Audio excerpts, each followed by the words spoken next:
What's going on, guys? Welcome back to the channel. I'm John. That's Adam. That's Derek from Sector 32. Welcome to the channel, man. How's everything going? What's going on, man? Good. Yeah, Thank you guys for having me. Absolutely, man. Appreciate you coming on. Yeah, definitely. Yeah. So last time we talked, Adam, you were headed to Cars and Coffee for Ferrari. And Derek, what you been up to in car stuff lately?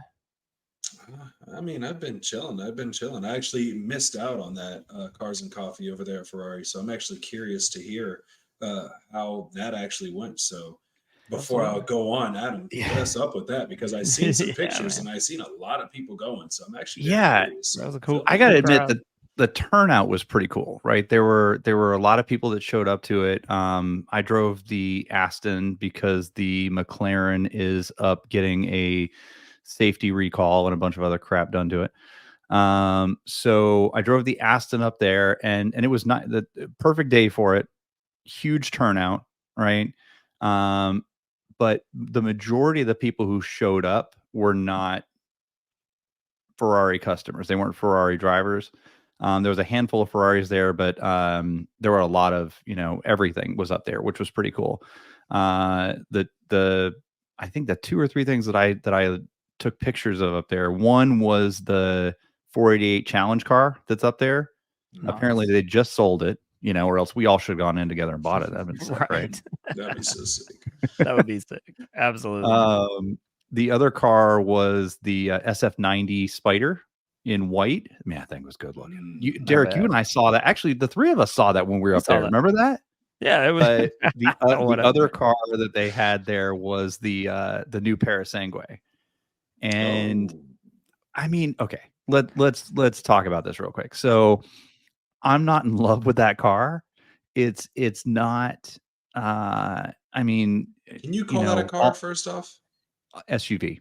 All right. So before we go any further, what's the drive line on this thing, man? Is it electric too, like everything else? No, it's a V12, naturally aspirated V12. NA. So it's an interesting SUV, right? All things being equal, I'd much rather have the 707 DBX, or I'd rather have the Audi RS Q8. Right? Oh man! So wait, hang on. First off, before you continue, you're telling me that we're talking about a Ferrari SUV, and you're leaving out the almighty Lamborghini Urus. I would go for the Urus. Are you talking about the fancy Audi? So the only reason why I'm saying this is because we're talking about Ferrari. I know what that 4-liter can do, though. So I mean, what you want. That thing is sick. I get the RS Q8, right? Okay, but we're talking Ferrari. No, I get you. You talk about the Lambo.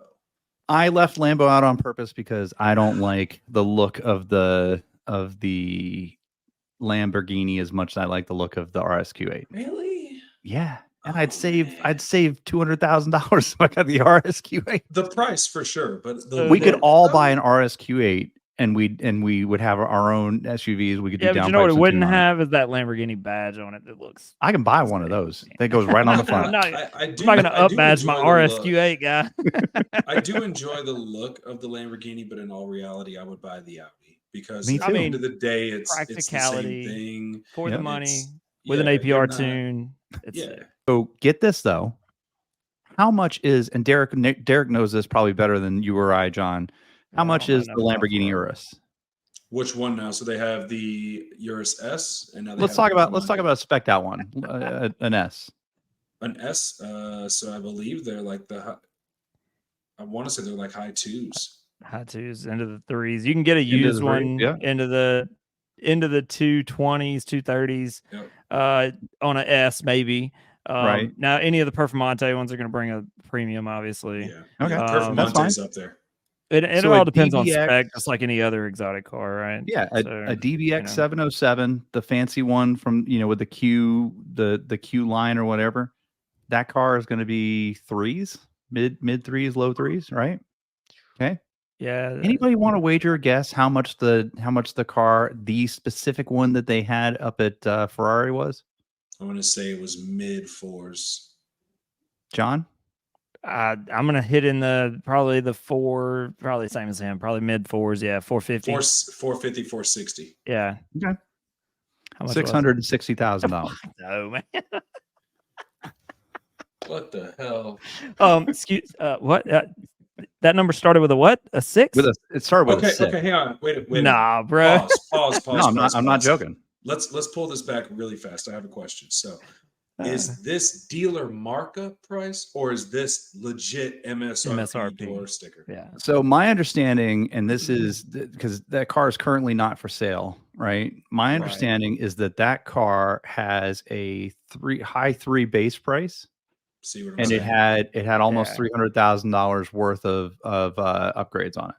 How do you option it for the same price of the car? God almighty. And you know what though? Here's what happens though. Is That the first engine owner of the that car, option? that first owner of that car, man, that car is going to be worth $300,000 in 2 years. Oh yeah. 2 years time. Well, if they're smart, They'll lease it. though, they'll buy it. No, you'll buy it for that, right? And then you turn around and be the first person to sell it and have it on the street, and some idiot who didn't have the chance to get it will buy it. And you'll make 100 over sticker. Or it does what all the new electric assist Ferraris are doing, and it sits on the lot for the next 3 years. So you know what? Actually, my understanding, and this is just what we've heard talking to the people up there, not from Ferrari, but some of the other folks that are in the industry. They said that Ferrari is actually reaching out to dealers to ask them to hold taking new orders because they have so many. Yeah, the inventory is high. Yeah. Wow. Because they have of the Parasangue. They have so many orders for the Parasangue. They're asking people to stop making new orders for a $400,000 SUV. The other part too, though, Ferraris have that weird thing where they do hold better value than most other cars on the used market, and they you do. see that. I mean, you see that. I mean, to get a 458, you're paying the same money you pay for a newer version of whatever else you want. Lamborghini, McLaren, whatever. At that price, though, man, I just don't see an SUV at all in any world that's holding $600,000 worth of First off, value. that surpasses the Cullinan black badge, which I thought was absurd money. Yeah. So Derek, you've worked on a ton of car brands, right? I mean, you're certified on like Koenigsegg. You've worked on Lamborghini, McLaren, all kinds of cars, right? So let's do a little story time with Derek. Tell us first of all, tell us some crazy stuff that you've run into in the exotic car world, right? Oh man, I mean the list could go for days. I'll highlight some stuff pretty early on, right? When I got into the McLaren industry, I met a guy who had, which was really cool, had a stock 720, and we got to come up with ideas and things to try to figure out how to make this thing go faster, right? So we pushed the envelope with the car stock, to the absolute maximum. And then from there, we slowly started doing upgrades to it and learning more what the car is capable of. And finally, we ended at the very end of all of it being said and done, had a fully upgraded fuel system, turbo, full exhaust tune, meth injection, the whole nine. Now, off of the meth injection, the car made 1050 wheel. And this is the best part. So this was a launch edition 720. Okay. It's like the orange. No. So it actually was it was this crazy deep purple. Yeah. It was crazy. And I've only seen this spec 2 other times ever. But regardless, outside of that, of course, you hear the stories. Everybody says, "Oh my God, McLarens are terrible," and "Oh, you never want to buy the first of this and that." Whatever the story, right? So this car I've always used as my my icebreaker, if you will, when it comes to people being so worried about the reliability of McLaren. That car today has 60,000 miles on it. That's awesome. With meth injection? Meth injection. Same motor? Well, there's a discrepancy in the engine. There was an unfortunate circumstance. I don't want to go into too much details. It happens to the best of us. But I will tell you this: it wasn't due to what you would think. It wasn't due to the power output. Now that motor ended up failing at 40,000 miles. So use that as your reference, right? Yeah. So it went a long time up to that point. And like I said, it was not due to any of the performance. It was actually an unfortunate outside influence. Nice. And a lot of people will sit there and argue back and forth. I don't give a damn. I know the facts. Right. If that unfortunate circumstance didn't happen, I'm sure Motor it still would be be running. rocking. It would still be rocking, dude. Still. Nice. So let's put it this way: people complain about the transmissions in them. That's still the factory trans. 60,000 miles, driven hard. The guy goes up to the freaking mountains and thrashes on it. I mean, that car is the king of the tail of the dragon. I don't care what nobody says. Nice. It has ran so damn hard out of probably any car I've ever seen run up and down it. I've seen it rip up through amp, dominate through there. I mean, it's unbelievable. And being a part of that car has been such an amazing accomplishment in my mind, only for the simple fact that we've watched it from the very beginning to where it is now, and seeing how well it has been. And there's been like little nuances here and there that we've had to deal with. We've noticed that obviously lowering the car and beating the crap out of it, the suspension has had its toll. Right. So we've gone through a couple of sets of accumulators. We've had the control arms have had, needed the bushings and stuff redone. Right. But outside of that, guys, it has been a solid machine. It's been amazing. That's what's up, man. Now, go ahead. Tell them a little bit about your collection of cars that you currently have. Oh man, dude. Where to begin? So we'll start off with the best car out of the whole entire fleet, which is the Cadillac Escalade. Okay. That's actually the wife's machine. That's the baby toter. That truck has been awesome. We've stacked so many freaking miles on it since we got it, but of course I'm not going to harp on that one. Are we gonna ever twin turbo or supercharge that bad boy just for the heck of it? Listen, if I put you on the phone with the wife, she would say yes. Let's do it. Nice. Let's go, man. Let's do it. Let's go. I'm not going to let it happen, guys. Sorry. We'll play with all the other ones. I have a whole. Let's continue. I got more cars. Let's go, man. All right. So my daily driver, which I actually recently just got, I used to have an Infiniti Q70L.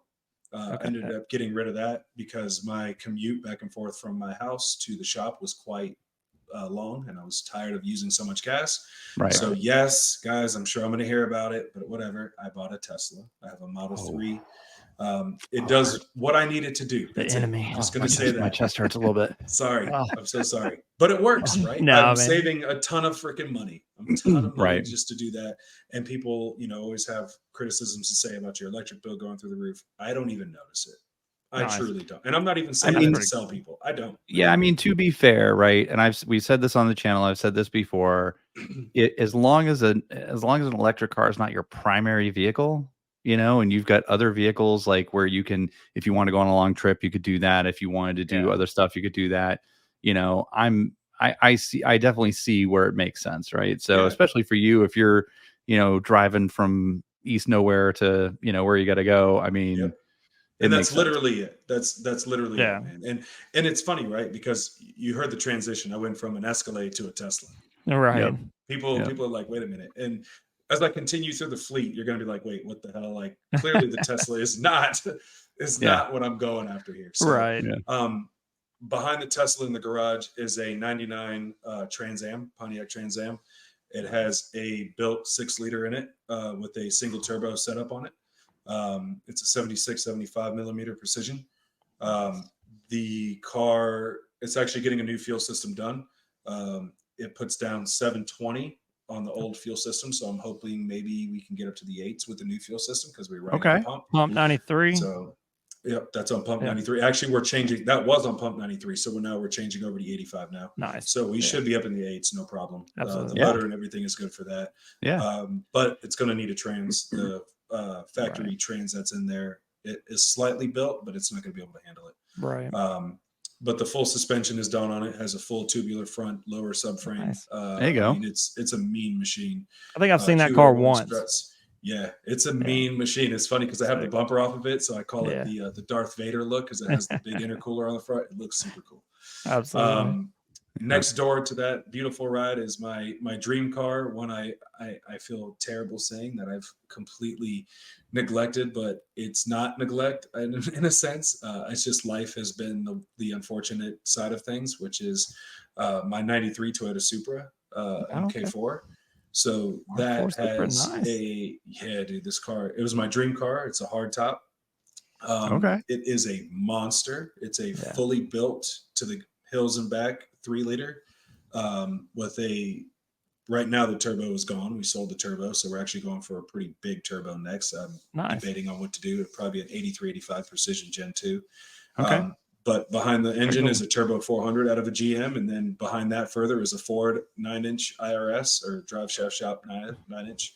So it's a straight drag car. It's a monster. It should put down about 1,500 when it's all said and done. So that'll be a cool car. That's it. And that's on boost only, no spray. So when we get to the spray side of things, it'll get pretty aggressive. The next ride is a 06 Chevy Corvette C6. That car, Corvette guys, you know. Yep. It started off as a base car, so it did not look that aesthetically pleasing. And as you could tell, I don't leave cars stock. Right. So now it has a wide body kit from a company called TPS. They hooked me up and offered this kit. So it's an extreme wide body kit, a fully adjustable coilover setup with Willwood brakes and stuff on it, with Ford Star F14 super wide wheels. Built 6-liter that's in there, all motor. So it's a lot of fun. I want to put a supercharger on that next. So that car is the loud, obnoxious machine.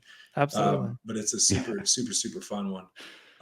And the new addition to the family is a 2013 McLaren 12C Spider. So that's the new fun. The new fun. That's the 4C, right? That's the 4C. Yep. So she is. That car there was a fun one. Got it obviously bone stock, and we changed the suspension on it. We lowered it down. Have some custom wheels. Got to put on it with a full exhaust and a J2 Performance Stage 2 tune on it. And I mean, it's so much fun. It's a rocket. I love it. It's a sweet ride. So that's awesome, what's funny? Super cool collection. It is. What's funny is when you bought that car originally and you were like, oh, I'm going to put these wheels on, and you told me about them. I was like, man, that's going to look terrible.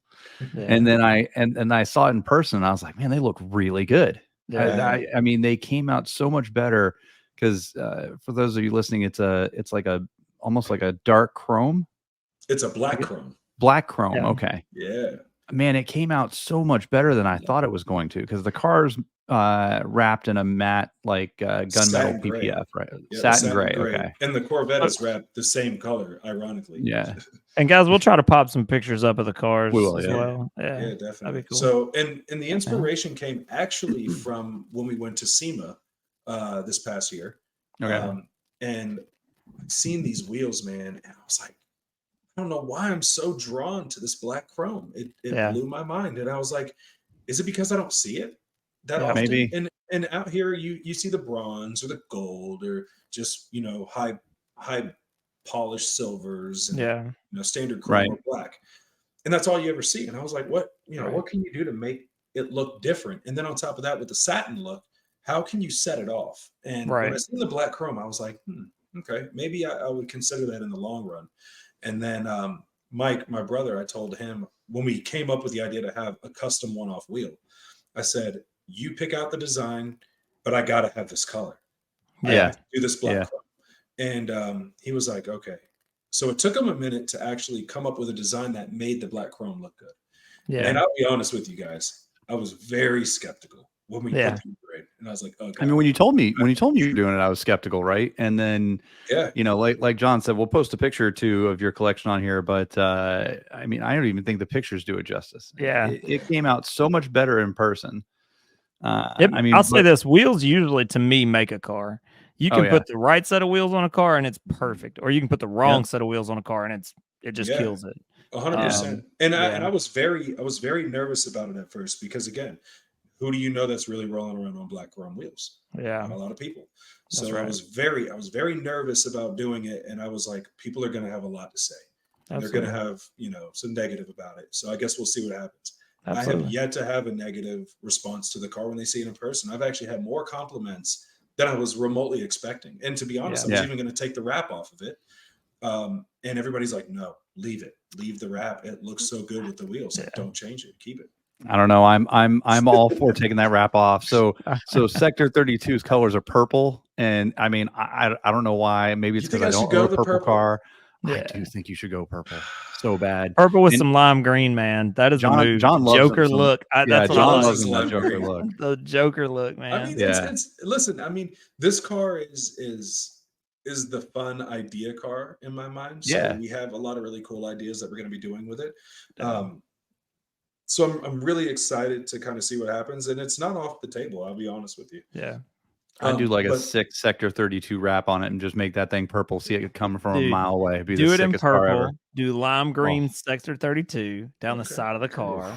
Do lime green calipers with those wheels. In the lime green calipers too. Huh? Yes. Oh, you gotta do lime green calipers. Lime green calipers. Also, I'm kind of wanting to do that same kind of spec on like my Viper or something like that. So well, see, I can't take your. I know you're not taking it because I probably won't do it, but I can talk about it. But yeah, so it's kind of one of those things, man. I'm just enjoying the car right now, and I'm actually I haven't even taken it up to the mountains yet or taken it on track, so I'm really wanting to get to that next.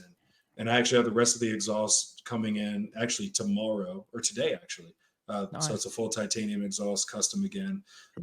So that'll be super cool. So I can't wait to see how the car is going to change sound wise. And we need to plan a track day where I can bring my McLaren and you can bring your McLaren and we'll go to the track because that'd be a lot of fun. And then John, you can bring whatever the heck you want. I'll just bring the old Audi. Just beat around the track. Bring the Audi, man. Bring that PP11, man. Come on now. That car is sick. Yeah. I've got to lower it, man. Bring the Viper.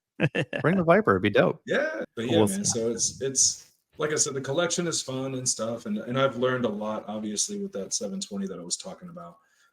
So it's kind of like, where do I go next, right? On what idea next?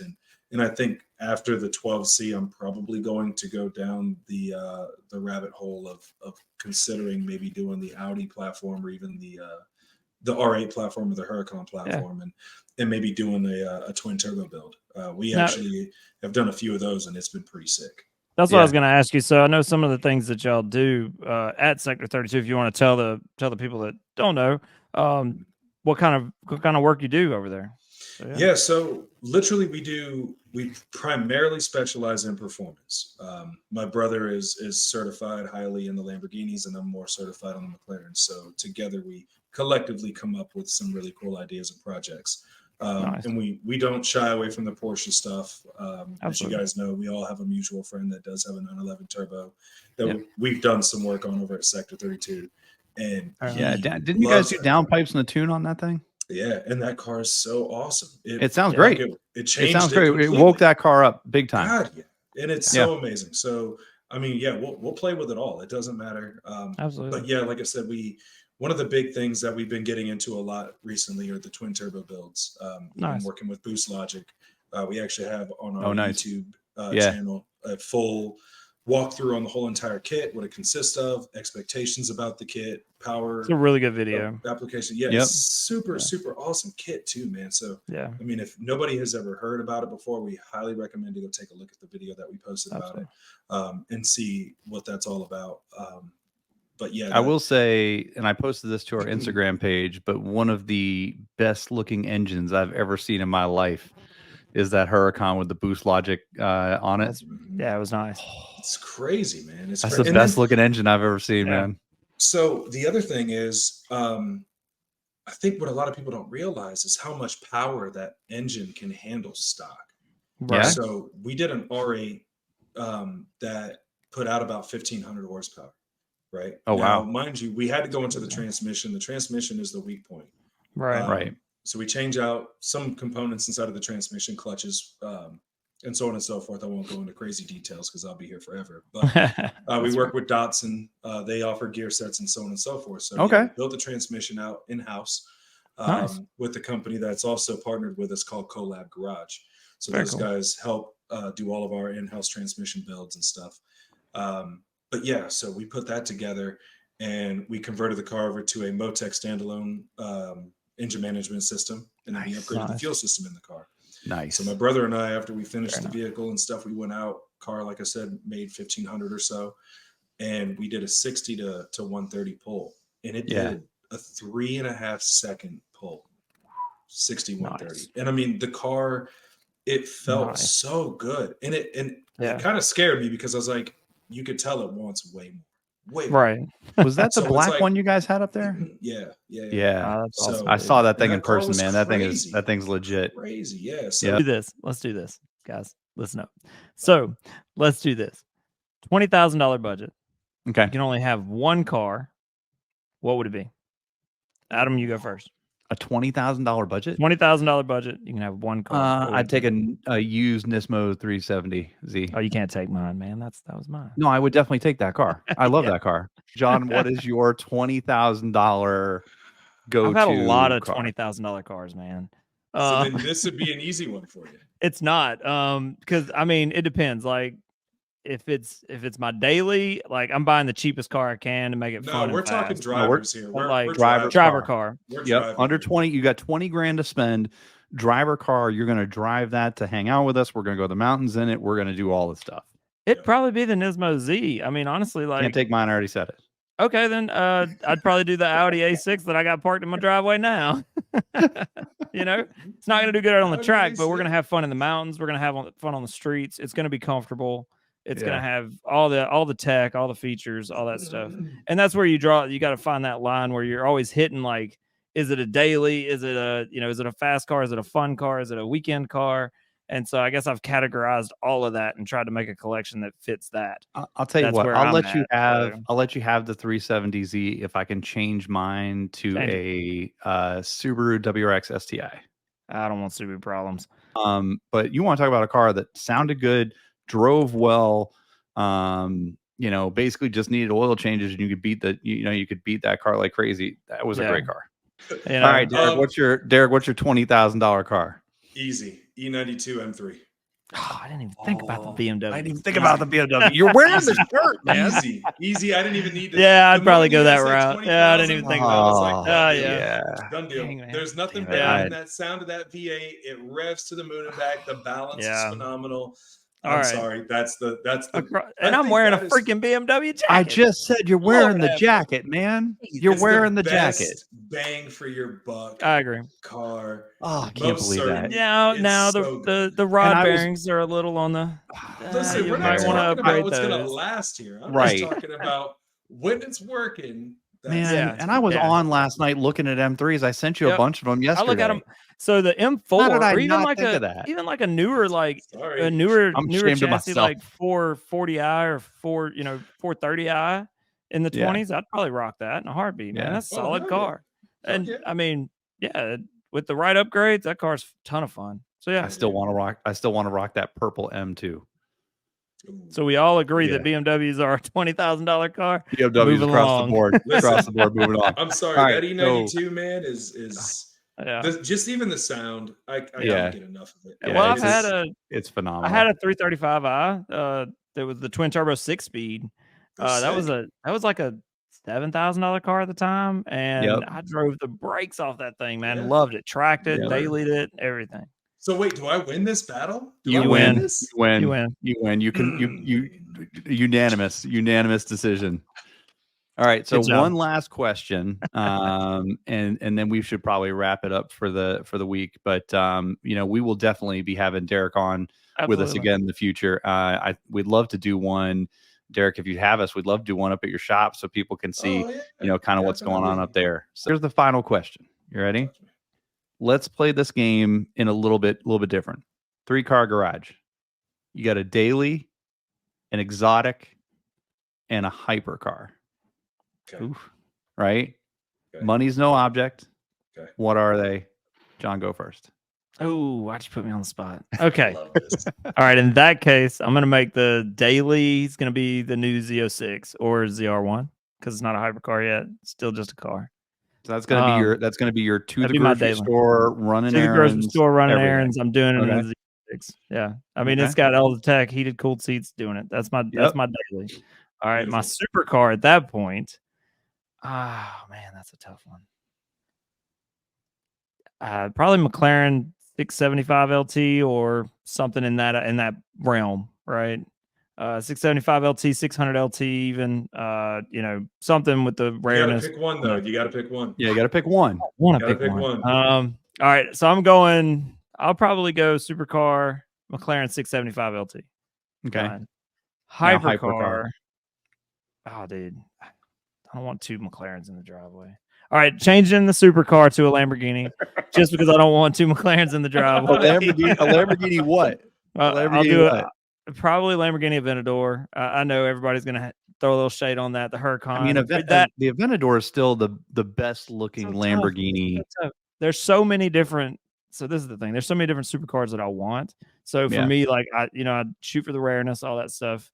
Maybe keep the Aston as the daily. I don't know, man. Now you're making me change the whole thing. I could do this over and over and over. You've already locked in, so continue. You locked in. You can't go back. You're on the plane. So you got Corvette. You got an Aventador SVJ, maybe at least. Sure, yeah. Lamborghini. Okay. Aventador. And then what's your hypercar? What's your all the way up? And then my hypercar is probably going to be a P1. Okay. All right, Derek, go for it, buddy. Put us all to shame. You guys already know my daily. Put us all to shame. Cadillac Escalade, baby. Absolutely not. And see, listen, rocking a Tesla, man. I'll say this really quick. My dad and I, we used to do this all the freaking time. We always used to talk about like I do this with my son all the time. I love this game. Please, Adam, continue to do it because I love this game. It's a forever lasting thing. So I appreciate you guys. Should have started the video on this. I know, right? Yeah. So my daily driver, like you guys know, is the Audi RS6 Avant. I gotta have that. I don't know why you didn't know that, John. That is his dream. That's my baby. Car. I love it. It's so perfect, and I have like the perfect spec in my mind. Actually, the problem is I have too many specs in my mind, but whatever. That. So isn't this the last year of the RS6 Avant? I don't think they've confirmed it yet. I think that they have. Did they? Don't tell me that. Yeah, so you better get on it, buddy. Okay, so the RS6 Avant is your daily. Yep. My super, by the way, it's gotta be the I'm gonna go the 765 LT. Okay. Need a 765. Gotta have a. I was being modest, obviously. Well, so I mean, I'm super jaded, man, because it depends on what I'm doing that day because I jump between 675 and 765. Really, I do. I love both cars so much. They're actually number one cars of all time, straight up. So just given the circumstance, obviously to be up to date, newer, so on and so forth, we'll go 765. He's going to pick a Koenigsegg. I should have picked a Koenigsegg. I should have done it. The only reason why I'm doing this is because I play the sound of this car all the time in my head. And when I was out in Koenigsegg training, that's a Koenigsegg. They had the Jesko. They had the Jesko out there rolling around. And it just sounded like a really pissed off wasp. That's the best way to put it. Yeah. And the shifts, they almost sounded like fake. Like it was the transition was so crazy. And knowing what I know about the car, I gotta say the Jesko, man, it's so crazy. It's so crazy. Now the Jesko, that's the 4-door version of it. No, that's the Gamera. Gamera. Okay, got it. Yeah. The Jesko is basically it's the next flagship car of theirs. So you have there's two variants of Jesko. The Attack and the Attack and the Absolute. Absolute, yeah. So and it's hard between the two. That Absolute. A lot of people like the Attack. I like the big wing. I love the Absolute, man. I like the big wing, man. That thing is menacing with the two big fins sticking up, and knowing that it will hit 300 plus is kind of a freaking cool thing to think of. See, why'd y'all pick me first, man? Had I heard these, man, I'd have had a whole lot better lineup. But anyways, go ahead, Adam. Let's hear how you come through on this now. All right, so my daily, it's tough, right? Because I would want my daily to be a X5M competition, right? Because I could. Well, that's what I'm saying. I would want my daily to be an X5M competition or a 707. It's a badass daily. Right? Yeah. Oh, it is. However, I got to remember that I tow a trailer to race my motorcycle, right? So I got to have something that has towing capacity, and the X5M ain't doing it. You know, so it would be an X5 M60i with a tune from APR. That would be my daily. I would pick the M. I would go with the M R tune. I would pick a 2020 specifically because I've driven that car all the way to Pennsylvania and back, and it is sick. Dude, buddy, first off, Adam, we said you only get 3 vehicles, so I don't know where you get this bike from. Well, but that's one. Okay, so I'm just busting your balls. Let's take the bike out of the equation. Then I'm doing an Bike out of the X5M equation. competition. All I don't right. need it to Dining tow. I'll theme. just go back and forth to the store, take my son to school.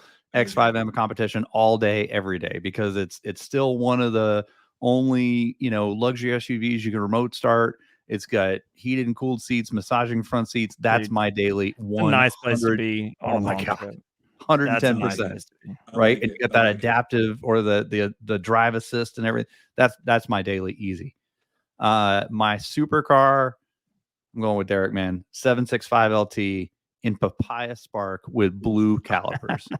That is my jam. Nice. I want, I struggle because I want a Spider because I don't have a Spider right now and I haven't had one. But if somebody said to me, hey, we've got a roof scoop car, a 765 roof scoop car, I'd get a roof scoop car. And to go back on my spec, I gotta have Napier green, all carbon, everything. Oh, I love Napier green. But I love need it, Napier green. but I want McLaren. I want papaya spark. I feel and then my hypercar, without a doubt, no hesitation, Koenigsegg Agera RS all day long. And I have to add a bonus car because I don't think I could have a car collection without this car, and that'd be the Dodge Viper ACR Extreme Aero. I don't care where it fits. It'd be my daily if it needs to be or something. Because it's still not. You only get 3 cars, man. I don't care, man. I'm breaking the rules. I'm going forward. He's adding the bonus car. I love the bonus That's car. a car y'all don't know about. Do we have Adam? What's your bonus car? Oh my God, my bonus car. I know exactly what my bonus car is. I don't even know why I thought about this. It'd be a 2022 Aston Martin F1 Vantage. Fair enough. In racing green. Yeah, I love it. I'm 100%. torn. Bonus I'm torn. I got 2. One of them already. You only get 1 bonus car. What is up with this? We're adding to the collection. No, I said I'm torn between these 2 cars. One of them. Okay, what is it? One of them I already have, which is the Supra. That's my dream car. Right. I love that car so much. I've wanted one since I was a little kid. Yeah. But the other one, everybody's going to talk mess about and how terrible it is and how crappy it drives and everything else, and I could care less. Dodge Neon. SRT4. Yeah, it had to be an SRT. No, it's the Lamborghini Countach. It's you know what? That is such a cool car. It's so iconic. It's so beautiful. It is. I'll admire from like it is. I'm with John. I'm with John. I'm going to see that car from afar. But yeah, I'd try to drive it. I've never driven one, so I have no idea how to compare. Dude, if I could find the shell of that car and hang it on a wall in the Countach, if I could find a shell of that car and hang it on the wall in the garage, I'd look at that thing every day. It's a tough car to drive, from what I hear. I know a couple people.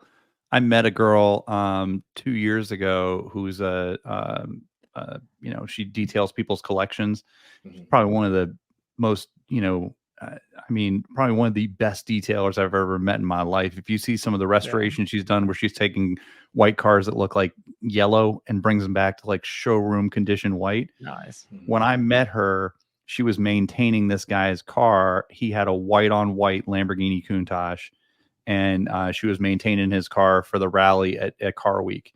And she was showing me pictures of it before, and it was like yellowed and everything. And it was like bright white. When I saw it, I'll post a picture of it. But it's just, it's a mess. It's a mess to drive it. You got to remember that car's 40 years old now. Yeah. Yeah. I love how terrible it is. And I know that sounds crazy, but it's just because of what the car means, and everything that everybody says, it goes right out the window. Yeah. And people always said, you never want to meet your superhero. That was my superhero car, and it was the greatest thing I could have ever done. I love it. We talked about that a few episodes ago. That whole never meet your heroes thing, because you get worried that it wouldn't work out. And last year, actually, when we were at Car Week, I got to see the F1 McLaren for the first time, and I'd gone my whole life wanting to see that car, and I was so worried when I saw it. It was going to be terrible. Yeah. How did none of us use that car in our collection? You know, I don't know. That's a good one. It's a good one, and I think we'll play. I think we'll definitely play this game again, right? Because there's so many variations that it'll could change do. week to week. You can't do this to a car guy. You can't limit us. You see, we even added bonus cars. Yeah. No, you know what's funny is I sent a meme to a friend of mine the other day, and it said you can't expect kids who grew up collecting Hot Wheels to only have one car as adults, right? And I mean, that is. I mean, spot on. Truth, but like I said, I play this game with my son all the time, and we'll say, one classic car, one muscle car, one supercar, right? And then we'll set, sometimes we'll play the game where you got to set a budget, Yeah. That's when it gets fun. When you add the budget in and all that. I love that. That's when it's like, okay, but I could get this if I did this. It's kind of like that toy with your son. Yep. Oh my God, what a great story that was. But no, so we'll definitely play this game again, and Derek, we might have you on to play it with us just because it's so much fun. Just let me know, guys. I enjoyed spending time with you guys, and again, thank you so much. And also the fans that you guys have, thank you guys for hearing a little bit about me and what I do and stuff. And I got a lot more stories where that came from, so I can't wait to come back and share some more. Like I said, I got some pretty cool stories for sure. Yeah, and we'll post a link to your YouTube and to your Instagram on this as well, so that people have it. But yeah, definitely. Once again, if you guys please go take a look, go follow, go share any of the stuff that we have. Ask questions and stuff on our YouTube page. We're going to start posting a little bit more of the things that we do, man, and a lot of the builds that we have coming up. We have quite a few really cool builds. We're working with a lot of really cool YouTubers, a lot of really awesome people just in the car community. So again, if you guys have any questions or anything that you would like to see or want to know more about, or builds that you would like to see more of, we'll work on posting them. I mean, I think that's the whole part of giving back to the community is to listen and try to provide. So 100% for sure. So thank you guys again for having me. I really appreciate it. You guys are always awesome. For sure. We really appreciate you coming on, man. Thank you. Exactly. We enjoyed having you on. But like we say every week, like, share, and subscribe. Let us know, what we could be doing, who you'd like to hear more of. You want to hear more stories about building cars. You want to hear some crazy stories about delivering cars. We'd love to have Derek back on with us. But thanks all the people listening and watching, and we'll see you again next time. Appreciate it, guys. Thank you. See you guys. See you.